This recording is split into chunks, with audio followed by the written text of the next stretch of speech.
And welcome back, everyone. We are now moving on to part 4 of chapter 13 in achieving energy sustainability. And today we're going to be discussing hydroelectricity or hydropower. So first we're going to talk about how hydroelectricity generation works. Then we'll look into the question, is hydroelectricity sustainable? Our objective today being able to explain the advantages and the disadvantages of hydroelectricity. So first of all, just a big overview, big understanding. Hydro means water, electricity. We all know what electricity is. So hydroelectricity, when you put it together, our basic definition is making electricity through the kinetic energy of moving water. And hydroelectricity is actually the second most common form of renewable energy around the world. So if we take a look at our picture here, again, this will help you to just have a basic understanding. We've got our reservoir of reserve water back here, and we've dammed the natural river. So we've flooded all the area the land that used to be surrounding the river, and then all along the bottom of the dam, we can see one of the intake pipes here. There are intake pipes that span across the entire river, and so the water enters the river. The water enters the stream. So it's forced through the channel here, spins the turbine, which is right in this area. The turbine spins the shaft in the generator, and the generator makes the electricity, and then the electricity is sent off in the transmission lines to the consumers. And again, this is just one of the turbines. There are turbines and intake valves all along the river, and those can be turned on and off based on the demand for electricity and also based on the environmental conditions. So again, we're talking about energy transformations. We're taking the potential energy that's stored in the water back here. We're turning that into kinetic energy that's flowing. Again, because of gravity flowing downstream, and we're taking that kinetic energy and turning it into electrical energy. We have two big types of hydroelectric power systems. First is the run-of-the-river system, and in the run-of-the-river system, water is held behind a small dam and runs through a channel before returning to the river.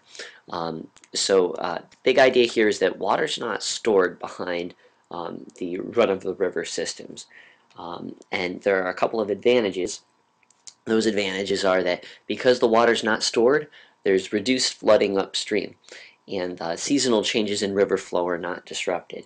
Okay, so what that means is that these kinds of systems they rely on the natural water flow. So when the water is naturally flowing, we can use that and take advantage of that and make the electricity then. But when when there's a drought going on and the river is not flowing, we're not able to make electricity during that time.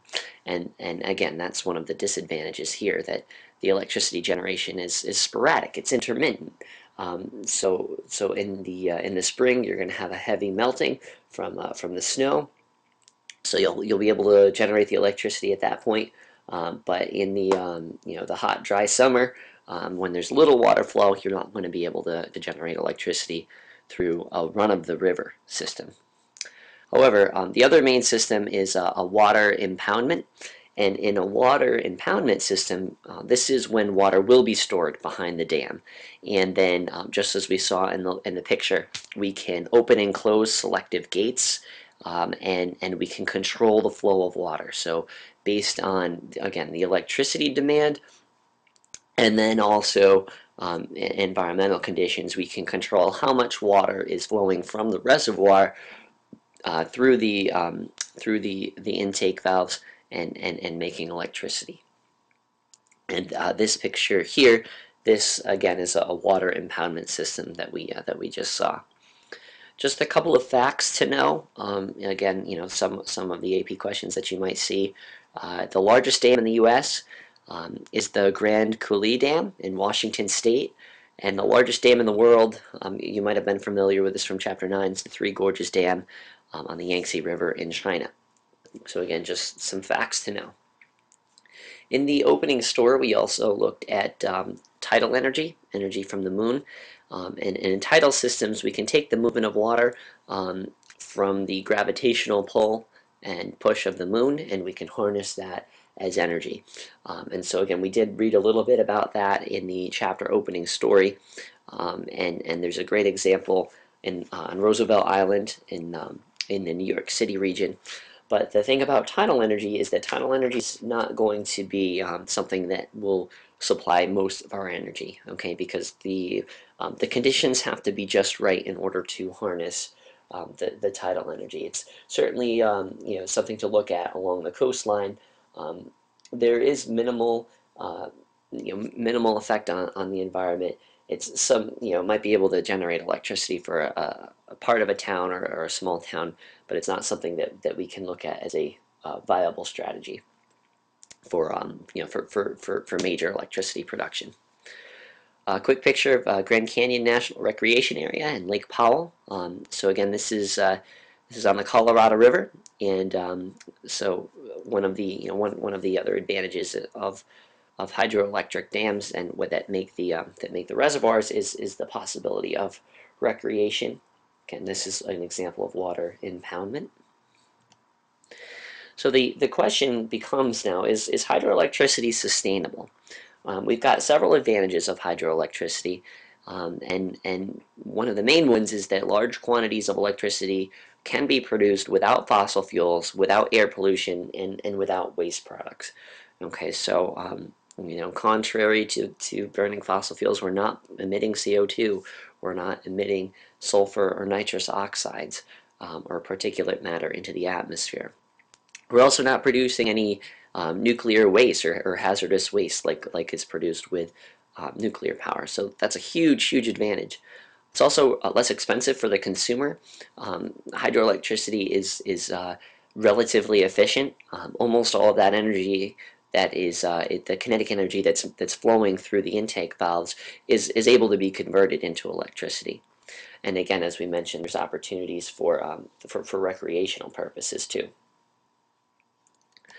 However, there are some negative consequences with hydroelectricity, and one of the main ones is the flooding of hundreds of acres of agricultural land or canyons that are going to be in the area of the water reservoir. So as soon as that dam is built, you're going to block the natural flow of the river, and the area that builds up behind the dam will become flooded to make the water reservoir. You have the dispersal and the moving of a lot of people in the building of the Three Gorges Dam.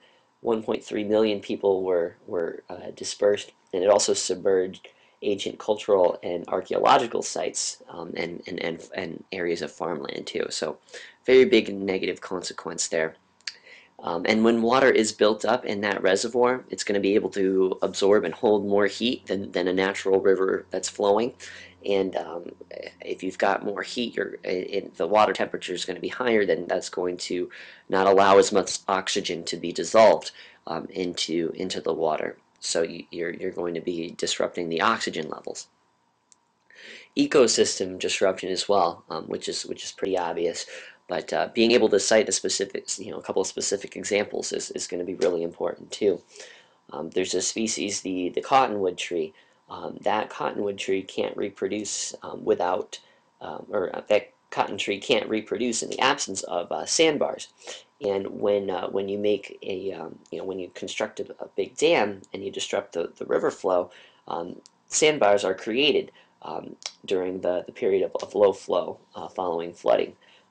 And so again, if you're building the dam, you're not going to be able to have the sandbars, and if you don't have the sandbars, then the cottonwood tree is not going to be able to reproduce. And in chapter 9, we also looked at the fish ladder with the migration of salmon. That the fish ladder is one way that we were able to overcome that ecosystem disturbance. The other environmental impact here is siltation, and siltation is the buildup of sediments along the river bottom, and so those can have a couple of consequences too.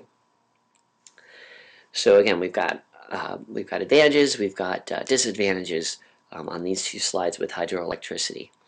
This is an example of a dam that existed here. It's the Marmot Dam in Oregon before, and then we have a picture of that dam after the dam was removed.